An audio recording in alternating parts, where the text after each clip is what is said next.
Dear students, welcome to my channel study with Avantika. इसमें मैं आपके लिए क्लास 11th की NCERT history text book themes in world history पर बेस्ड अपने नोट्स की सीरीज शुरू करने जा रही हूँ।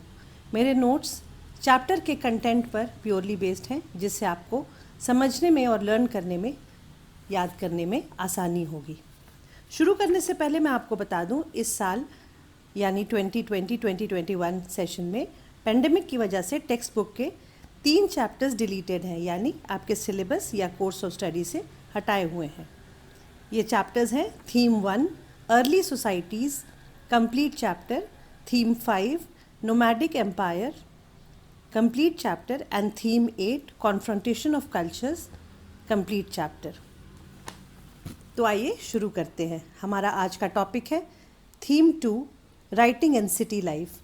This theme is based on Mesopotamian civilization, which is located in present-day Republic of Iraq, one of the prominent West Asian country. इस text book का हर एक टॉपिक किसी न किसी पर्टिकुलर थीम यानी मैसेज या आइडिया, या हिंदी में कहें तो प्रसंग या विषय पर बेस्ड है। For example, this chapter that is writing and city life is based on art of writing and urban culture that developed around 3200 BC to 2000 BC in Mesopotamia। यहाँ BCE क्या है ये समझ लें। BC stands for Before Common Era और CE stands for Common Era। Common Era क्या है? Common Era is the Christian era is a method used to identify a year, और उस हिसाब से हम लोग अभी प्रेजेंटली 2020 ईयर में हैं। राइटिंग रेफ़र करता है वॉल्यूमनस रिच लिटरेचर से, मैथमेटिक्स से, एस्ट्रोनॉमी से, जो मेसोपोटामिया में काफ़ी फेमस था। और सिटी लाइफ का मतलब है उनकी प्रॉस्परस और रिच सिटीज़, जिसमें मेन एग्जाम्पल है उरुक और मारी। आगे बढ़ने से पहले मीनिंग हम देख लें मेसोपोटामिया का। ये ग्रीक वर्ड है जिसका मीसो मतलब middle and potamia means water body, और यहाँ इसका मीनिंग है middle of 2 rivers, that is a land between 2 rivers, that is Euphrates and Tigris. River का नाम था यूफ्रेट एंड टिग्रीस, जो कि अब रिपब्लिक ऑफ इराक में, जैसा मैंने पहले कहा, लोकेटेड है। मेसोपोटामिया के बड़े यूनिक फीचर्स थे।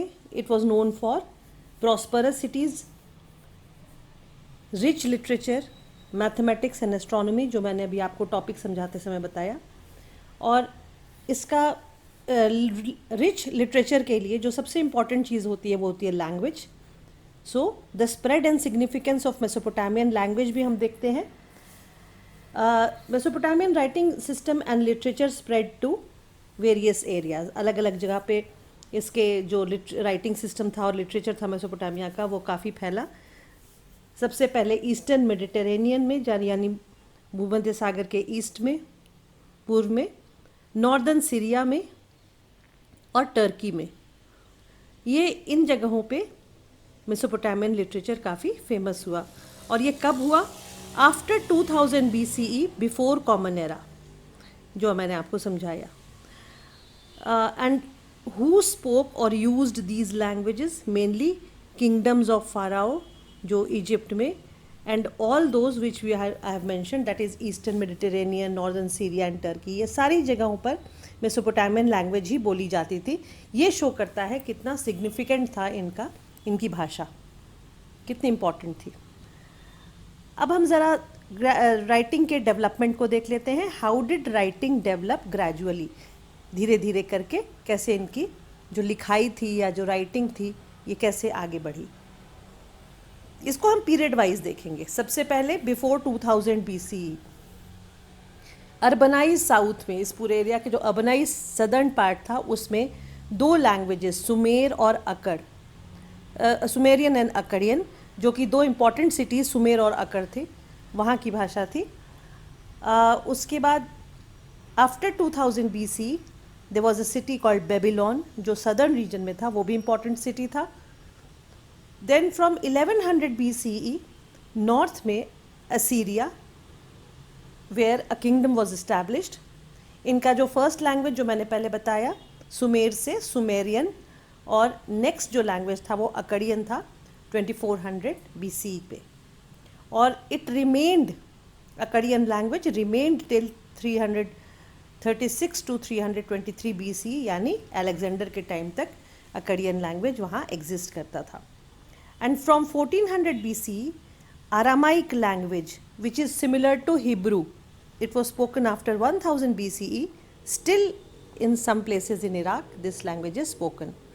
और सबसे बड़ा जो रीज़न है इस लैंग्वेज का, मेसोपोटामियन लैंग्वेज के डेसिफर होने का, इसलिए कि उसको जो लेटर लैंग्वेजेस थे वो हिब्रू से सिमिलर थे. हिब्रू यानी जो इज़राइल में बोली जाने वाली भाषा है, इस वजह से हम उनके लैंग्वेज को पढ़ पाए.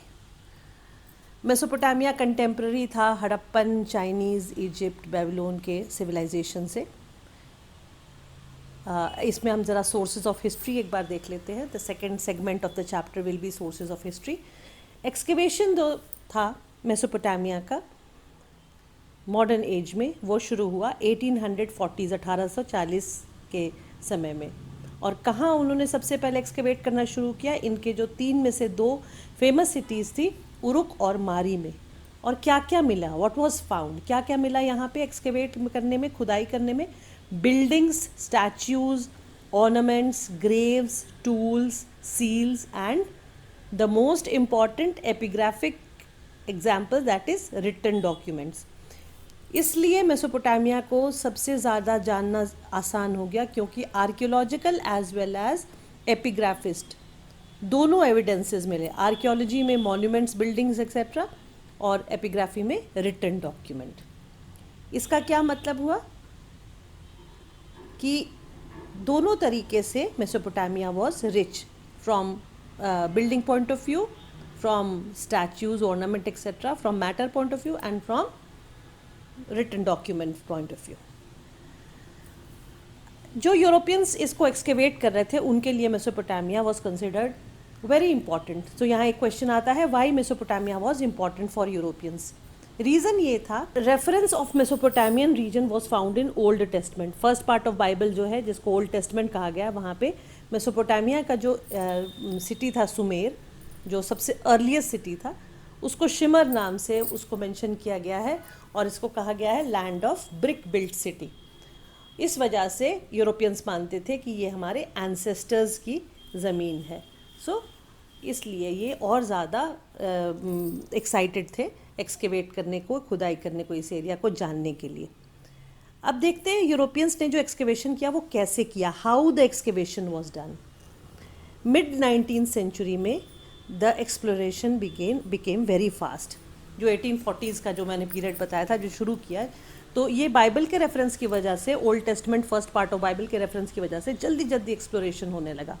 1873 आते आते तक वो टैबलेट या वो पीस ऑफ एविडेंस ढूंढा जाने लगा जिसमें narration of story of flood था, जो मेंशन बाइबल में मेंशन किया हुआ है. आर्क ऑफ नोआ की जो स्टोरी है, जिसमें ऐसा माना जाता है कि भगवान ने नोआ नाम के एक व्यक्ति को एक बड़े से बोट में सभी स्पीशीज़ के पैर को देके, और ये कहा जब वर्ल्ड ख़त्म होने वाला था फ्लड की वजह से, तो उनको भेजा था कि इनको प्रिजर्व करके रखो ताकि आगे सिविलाइजेशन को या आगे रेस को चलाया जा सके. और ये जो एक्सकेवेशन जो था, और यही इसी स्टोरी, इसी मिथिक स्टोरी की वजह से ये लोग ढूंढ रहे थे उस टैबलेट को या उस पीस ऑफ एविडेंस को. अच्छा, ये किसने शुरू करवाया था? It was funded by a British newspaper. ये जो एक्सकेवेशन था उसका जो खर्चा था या जो पैसे थे वो ब्रिटिश न्यूज़पेपर दे रहा था. और किन लोगों ने इसको एक्सकेवेट किया? ब्रिटिश म्यूज़ियम के लोगों ने. 1960s आते आते तक archaeological technique improved, refined, and the Bible story was understood to be not true. धीरे धीरे जब लोग मॉडर्न होते गए, साइंटिफिक थ्योरीज बनने ज़्यादा प्रोमिनेंट हो गई, एक्सकेवेशन रिफाइन हो गया, तो जो बाइबल की स्टोरी थी फ्लड वाली, उसको लोगों ने धीरे धीरे भूलना शुरू कर दिया या उसको अनट्रू मानना शुरू कर दिया. और फोकस किस पे रखा एक्सकेवेशन का? Restructuring the lives of ordinary people. Factual जितना भी था एक्सकेवेशन या फैक्चुअल जो फाइंडिंग्स थी उस पर इन लोगों ने ध्यान देना शुरू किया. So instead of mythical stories facts were now emphasised. अब एक्सकेवेशन में फैक्ट्स पे ज़्यादा ध्यान दिया जाने लगा, जो चीज़ें मिलती थी उसको उसी हिसाब से पढ़ा जाने लगा।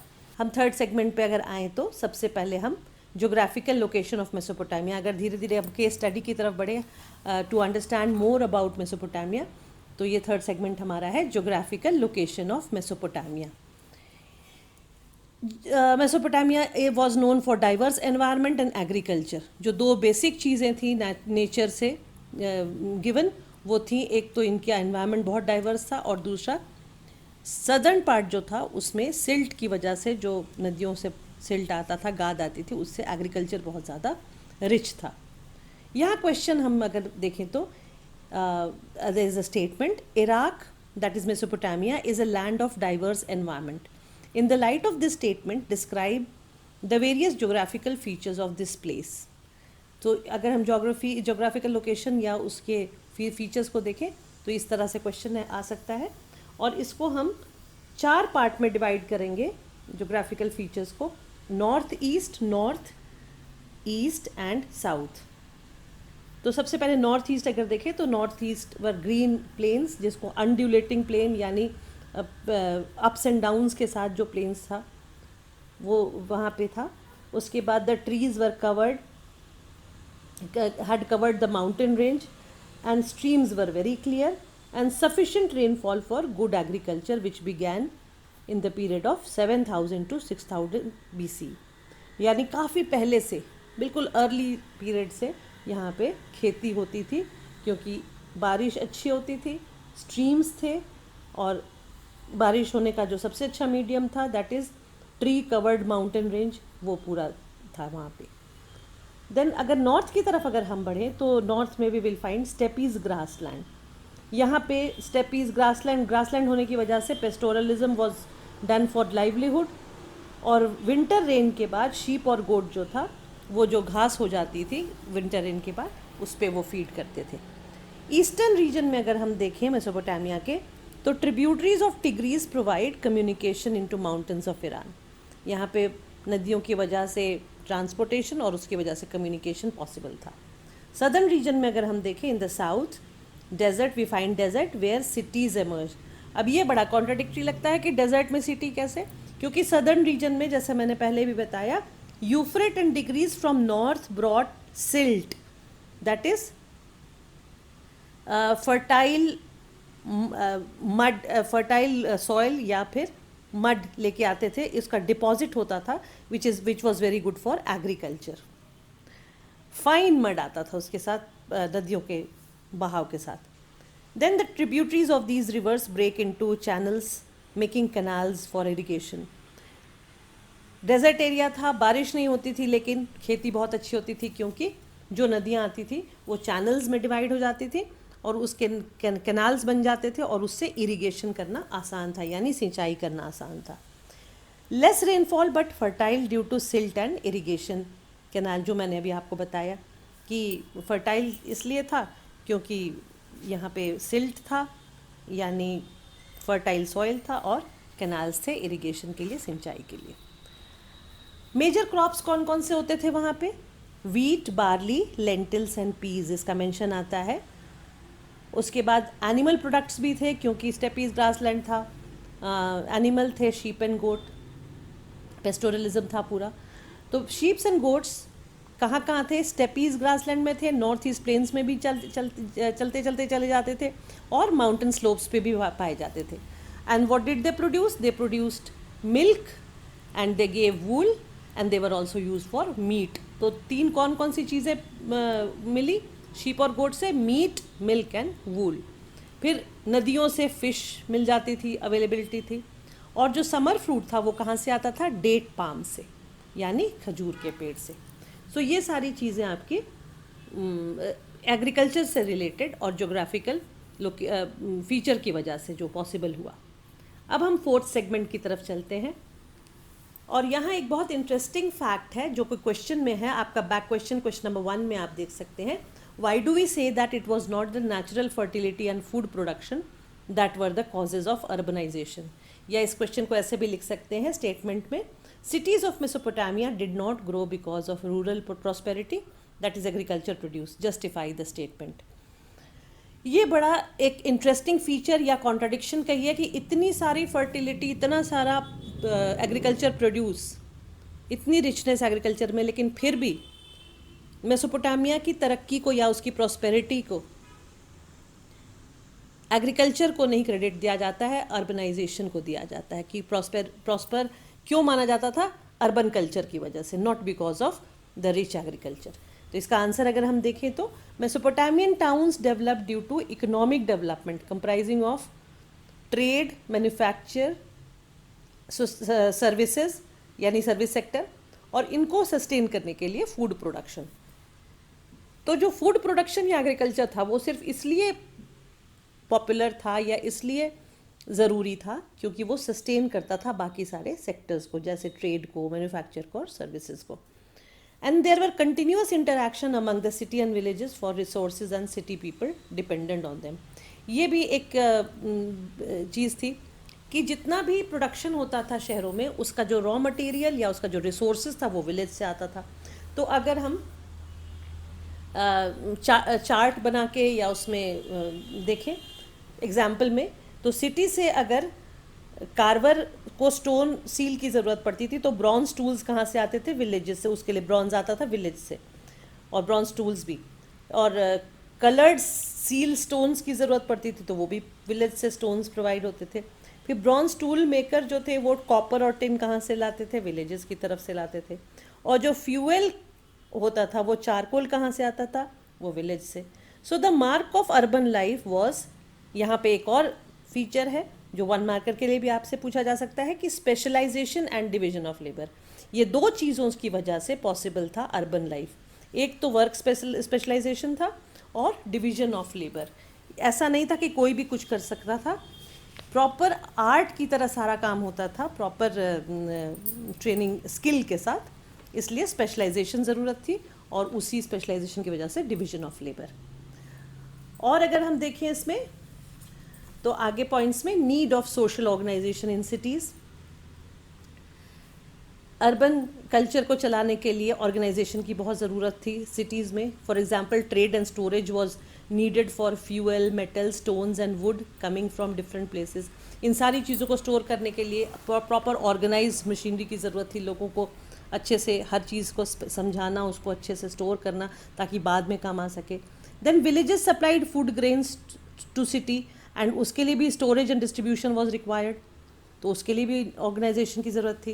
Then coordination of different activities, जो भी स्पेशलाइजेशन था उसके लिए कोऑर्डिनेशन की बहुत ज़रूरत थी।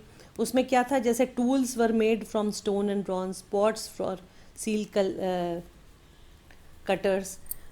ये सारी चीज़ें जो थी वो प्रॉपर कोऑर्डिनेशन के साथ और ऑर्गेनाइजेशन के साथ थी। And for all these above purpose a strong political head was required. एक चीज़ दूसरे चीज़ से जुड़ती चली गई। ऑर्गेनाइजेशन, सोशल ऑर्गेनाइजेशन और कोऑर्डिनेशन के लिए उसको कंट्रोल करने की एक अथॉरिटी की ज़रूरत थी, तो उसके लिए एक पॉलिटिकल हेड की ज़रूरत थी। और इन सब चीज़ों का लेखा जोखा रखने के लिए यानी रिकॉर्ड कीपिंग के लिए सारी एक अलग से सिस्टम था पूरा इनका, record keeping of economic activities का। जितना कुछ प्रोडक्शन होता था, डिस्ट्रीब्यूशन होता था, ट्रांजैक्शन होता था, आदान प्रदान होता था, इन सब चीज़ का प्रॉपर रिकॉर्ड रखा जाता था। अब एक चीज़ यहाँ पे आपको समझना बहुत ज़रूरी है कि मेसोपोटामियन अर्बन कल्चर में इतनी सारी चीज़ें बनती थी, ब्रॉन्ज की जो टिन और कॉपर से बनता था, और इतनी सारी ऑर्गेनाइजेशन सब कुछ थी, लेकिन इनके पास रॉ मटेरियल नहीं था इसको बनाने के लिए, इनको बाहर से मंगाना पड़ता था। तो यहाँ एक क्वेश्चन है कि why did Mesopotamian traded their textile and agriculture produce. Mesopotamia के पास सिर्फ दो चीज़ें थी, एक फूड प्रोडक्ट जो इनका फूड ग्रेन था बिकॉज इनका रिच एग्रीकल्चर था, और दूसरा टेक्सटाइल था। और इसी को ये एक्सचेंज करके बाहर के और दूसरे सिविलाइजेशन से ये अपनी सारी रॉ मटेरियल्स मंगवाते थे, मेटल, स्टोन एक्सेट्रा, ये सारी चीज़ों से। सो इसका या इसको इस क्वेश्चन को इस तरह से भी दे सकते हैं, what trade exchange was done in Mesopotamia. Now answer will be they did not have mineral and metal, they lacked strong wood, they also lacked stones. So for cart, cart wheel, boat, seal, tools and jewels they needed to trade copper, gold, tin, silver, shell, wood, stone from Turkey and Iran. And इसके अलावा trades and services में भी ये involve होते थे. So these are the transactions which they were doing.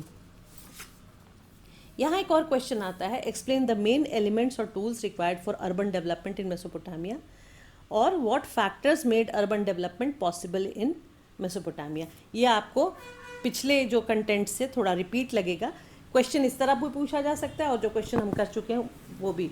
इसमें what ever I read आपको लगेगा कि ये रिपीट है, but still the first was mineral resources where Mesopotamian lack for example wood में उनके पास सिर्फ पाम ट्री और पॉपुलर का था, जो कि स्ट्रॉन्ग वुड नहीं माना जाता है. ना पाम ट्री का वुड स्ट्रॉन्ग होता है, ना पॉपुलर जो पेड़ होता है उसका वुड स्ट्रॉन्ग होता है. So it was not good for cart और कार्ट व्हील या बोट बनाने के लिए भी नहीं था strong. And stones they had to trade from Turkey and Iran, stone and metal. फिर इनका सोशल ऑर्गेनाइजेशन था जो कि अनदर एलिमेंट था अर्बन डेवलपमेंट के लिए. और सोशल ऑर्गेनाइजेशन की ज़रूरत क्या होती थी, किस लिए होती थी? For foreign expedition and exchange of important goods के लिए. फिर क्राफ्ट था इनका बहुत फेमस. फिर ट्रेड में इन्वॉल्व रहते थे, सर्विसेज में जो मैंने पहले भी मेंशन किया. और एक चीज़ जो यहाँ पे और आती है वो है एफिशिएंट ट्रांसपोर्ट. एफिशिएंट ट्रांसपोर्ट जो था वो for which cheapest mode was water transport, क्योंकि जो लैंड ट्रांसपोर्ट था, जो कार्ट का था, उसमें जो ऑक्सन होते थे या जो भी बुल होते थे, इनको बुलक्स होते थे, इनको फीड करना पड़ता था तो उनके लिए कॉस्टली पड़ता था. फिर वो स्लो भी थे, बहुत फास्ट भी नहीं चल सकते थे. तो जो उस समय के हिसाब से जो cheapest and fastest means of transport था वो रिवर और रिवर बोट्स थे. और रिवर बोट्स के साथ गुड्स के लिए बार्जेस क्या होते हैं? The flat boats carrying goods. They were propelled by current of river, canals and Euphrates in the city of Mari considered as world route. ये एग्जाम्पल है रिवर रूट का. इसमें अगर आप देखें तो काफ़ी बड़ी संख्या में, काफ़ी बड़े अमाउंट में ये सामान ले जाया जाता था एक जगह से दूसरी जगह. मेसोपोटामियंस का जो अर्बन कल्चर था उसका हम एक एग्जाम्पल देखेंगे कि कैसे मेसोपोटामियंस वैल्यूड सिटी लाइफ, इनको बहुत इंपॉर्टेंस देते थे अपने सिटी लाइफ को. इसमें अगर आप पेज 45 पे देखें Gilgamesh epic which is a poetry in praise of city, तो उसमें जो पॉइंट्स हैं वो आप देखेंगे कि मेसोपोटामियन में द कम्युनिटीज़ वर प्लूरलिस्टिक, हर तरह के लोग रहते थे, कल्चर्स एंड मल्टीकल्चरल सोसाइटी थी, they live together. After decline of city it was mentioned in poetry. ये जब सिटीज़ नहीं भी रहीं तो जो पोइट्री में उस ज़माने में लिखा गया था वो बाद में हिस्टोरियंस को मिला. और ये एग्जाम्पल देखें तो गिलगिमेश जो राजा था उसका एपिक या उसकी जो स्टोरी है वो 12 टैबलेट्स पे लिखी हुई हैं. यहाँ मैं टैबलेट्स का मीनिंग बता दूँ, वैसे बाद में भी हमारा मेंशन आएगा. जो क्ले को वेट क्ले के ऊपर ये लोग लिखते थे यूनिफॉर्म में और उसको ड्राई करके उसको यूज़ किया जाता था. जैसे आज हम नोटबुक यूज़ करते हैं उस तरह से वो टैबलेट्स यूज़ करते थे, उसको टैबलेट कहा जाता था. आगे हम उसको और एक्सप्लेन करेंगे, पहले हम गिलगिमेश के बारे में पढ़ लें. तो गिलगिमेश जो राजा था उसका जो एपिक है वो 12 टैबलेट्स में डिवाइडेड था. And he ruled Uruk after Enmerkar. Enmerkar एक और राजा था जिसके बाद गिलगिमेश ने उरुक नाम की सिटी को रूल किया था. Gilgamesh was strong, brave, but he was shocked after his friend's death. उसके बहुत क्लोज फ्रेंड का डेथ हो गया था, उसके बाद से वो बहुत दुखी रहने लगा था. और इस वजह से he went around world to find immortality secret but he failed.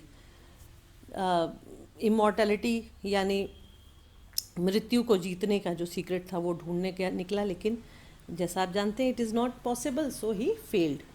And then how did he find peace? He found peace in his own city. जब वापस आया उरुक तो अपनी सुंदर शहर को देख के वो बहुत उसको मन में शांति मिली. And he knew that it was built by his own people for which he was very thankful. तो ये सारी जो स्टोरी है इसमें बेसिक आइडिया ये है कि गिलगिमेश को भी शांति मिली अपने खूबसूरत शहर को देख के, which means they all the Mesopotamian they valued city life और देयर सिटीज़. यहाँ तक हमने अर्बन कल्चर के बारे में, सिटीज़ के बारे में हमने पढ़ा। अब हम 5th सेगमेंट में चलते हैं, जो सिटी के अलावा जो एक और टॉपिक है इस थीम का या इस चैप्टर का, that is writing.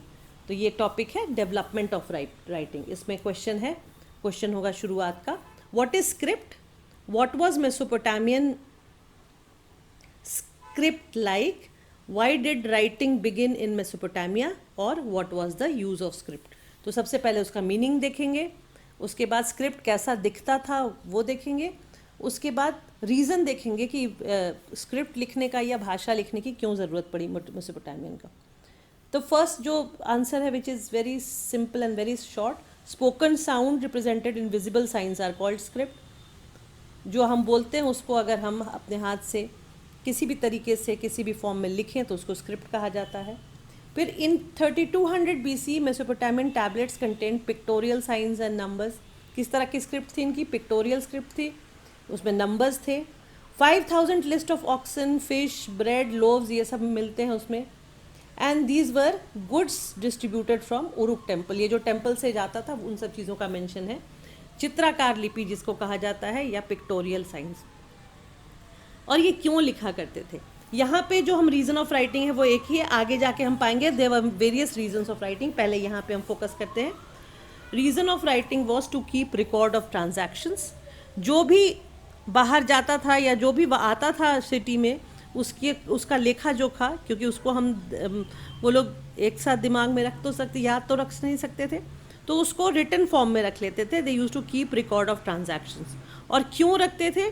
Because in city transactions occurred at a major level, at different places, at different time and in variety of goods. इस वजह से ये लोग रिकॉर्ड कीपिंग करते थे। यहाँ पे एक और क्वेश्चन आता है, explain the making of tablet and how it was inscribed. अभी तक हमने टैबलेट वर्ड काफ़ी बार यूज़ किया। अब हम यहाँ देखते हैं कि ये टैबलेट था क्या और इसके ऊपर लिखा कैसे जाता था, कैसे बनता था टैबलेट और कैसे इस पर लिखा जाता था। पॉइंट वाइज इसको आप आंसर देखेंगे।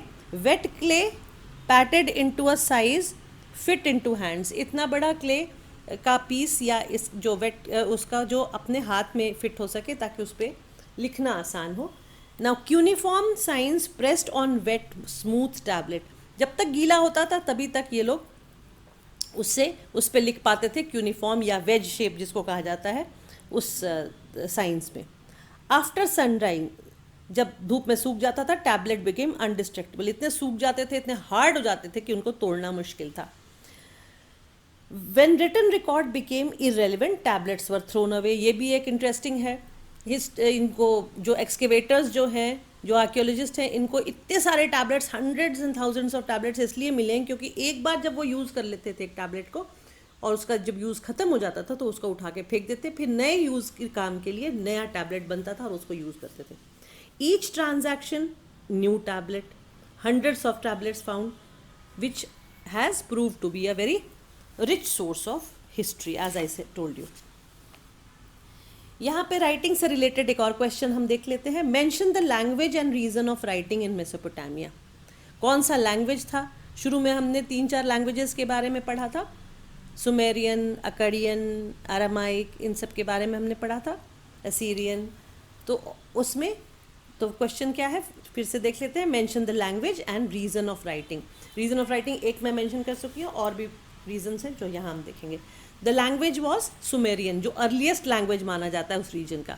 और 2400 BC में अकडियन आ गया, जो cuneiform writing which continued till 1st century CE। ये यहाँ पे रिपीट है, we have already discuss this. Reason of writing फिर से एक बार देख लेते हैं। एक हम कर चुके हैं, कीपिंग रिकॉर्ड्स। दूसरा रीज़न था मेकिंग डिक्शनरीज, क्योंकि इतने सारे वर्ड फॉर्मेशंस या सिलेबल्स थे कि उसको डिक्शनरी के फॉर्म में रखना ज़रूरी था। देन लैंड ट्रांसफ़र जो लीगलाइज होते थे या जो लीगल पेपर्स होते थे उसके लिए, उसके रिकॉर्ड, लीगल रिकॉर्ड्स के लिए। फिर जो राजा के डीड्स ऑफ द किंग, यानी राजा जो फरमान दायर करता था, यानी जो ऑर्डर्स पास करता था, जो मेंशन करता था, जो अपनी कुछ एक्सपीरियंसेस लिखता था, या लोगों से कुछ अगर वो कन्वे करता था अपना मैसेज, इन सब की चीज़ का जो एग्जाम्पल है वो आपको राइटिंग में मिलेगा। उसके बाद announcing change of customary law by king. राजा जब किसी लॉ को चेंज, कस्टमरी लॉ को चेंज करता था या नया लॉ इंट्रोड्यूस करता था, उसके लिए भी टैबलेट्स पर उसको लिखा जाता था। Then write Mesopotamian urban culture, ये लाइन बहुत इंपॉर्टेंट है, इसको हमने पहले भी मेंशन किया कि मेसोपोटामिया की जो भाषा थी वो उस पूरे रीजन में, टर्की, सीरिया, इजिप्ट, सब जगह फ़ाराओज सब वही लैंग्वेज बोल रहे थे। ये शो करता था कि मेसोपोटामियन के लिए जो उनकी भी है, उनकी लैंग्वेज या उनका जो राइटिंग था वो सुपीरियॉरिटी का एग्जाम्पल था या सूचक था। यहाँ एग्जाम्पल एक देख लेते हैं, एनमर्कर राजा से रिलेटेड कैसे इंपॉर्टेंट था इनके लिए, कैसे वो शो करता था कि जो writing was a sign of superiority. Enmerkar जो था मेसोपोटामिया का एक राजा, he sent tablet written in Sumerian language through his messenger to the chief of Aratta. Aratta should be somewhere in Afghanistan, क्योंकि वहाँ से वो लापीस लाजूली मंगाने के लिए, लापीस लाजूली ब्लू कलर का सेमी प्रेशियस स्टोन होता है जिसको टेम्पल ब्यूटिफिकेशन के लिए उसको मंगाना था वहाँ से, तो उसके लिए उसने अपना एक मैसेंजर भेजा और टैबलेट पे लिख के भेजा अपने रीज़न को, भेजने के रीज़न को या डिमांड को। So this incident proves that king organised writing and trade. लिखवा के, ये अलग बात थी कि जो वहाँ का राजा था उसने उसको बड़ा स्ट्रेंज लुक दिया मैसेंजर को कि ये क्या डिमांड लेके आ गया, बट स्टिल इसका जो क्रक्स ऑफ द मैटर ये है कि इसमें कितना वैल्यू देते थे ये लोग अपनी राइटिंग को, कि रिटन रिकॉर्ड्स भेजते थे मैसेंजर से अलग अलग जगह पे, और राजा कंट्रोल करता था राइटिंग को और ट्रेड को, ये दो चीज़ों को। एक और क्वेश्चन यहाँ पे आता है related to writing is, how can you say that writing was a skilled craft in Mesopotamia. Mesopotamia में दो तीन चीज़ें बहुत इंपॉर्टेंट थी। एक तो सब लोग पढ़े लिखे नहीं थे, बहुत handful of people were educated, और जो स्क्राइब्स होते थे, जो लिखने वाले थे, वो बहुत ज़्यादा एक्सपर्ट होते थे। तो let us see the answer. The science that a Mesopotamian scribe had to learn were in hundreds and write on table before it dried up. इन दो चीज़ों के लिए इनको स्किल की बहुत ज़रूरत थी। एक तो बहुत सारे सिलेबस जिनको लर्न करना, और उनको टैबलेट, जो वेट क्ले का जो टैबलेट होता था उसको सूखने से पहले उस पर लिख लेना। सेकेंड, इसीलिए writing was not considered as a part of a duty और something, it was actually considered as intellectual achievement, क्योंकि इसमें लर्निंग भी होती थी और राइटिंग भी होती, तो इसीलिए इंटेलेक्ट की भी ज़रूरत थी और स्पीड की और परफेक्शन की भी ज़रूरत थी। So it was an intellectual achievement for the people who were writing. Then it conveyed system of sound in visual form, जो हम या वो लोग जो बोलते थे उसको रिटन फॉर्म में, विजुअल फॉर्म में रखते थे जिसको हम देख सकें। Then signs were so complex that many could not read और राइट। बहुत ज़्यादा, जो मैंने आपको बताया कि बहुत लोग नहीं पढ़े लिखे थे, क्यों, रीज़न इसका ये भी था कि जितने भी सिलेबल्स या साइंस थे वो बहुत कॉम्प्लिकेटेड थे, तो उनको समझना ज़रा मुश्किल था। So if a king could read and right, he got it recorded in inscription. ये लोगों को बताने की कोशिश होती थी राजा की कि मैं पढ़ लिख सकता हूँ, और वो उसको रिकॉर्ड में रखता था। तो यहाँ तक हमने राइटिंग के बारे में सारे फैक्ट्स पढ़ लिए मेसोपोटामिया के। डियर स्टूडेंट्स, अगर मेरा वीडियो पसंद आया हो तो इसे अपने फ्रेंड्स के साथ शेयर करें, लाइक करें और चैनल सब्सक्राइब करें। Thank you.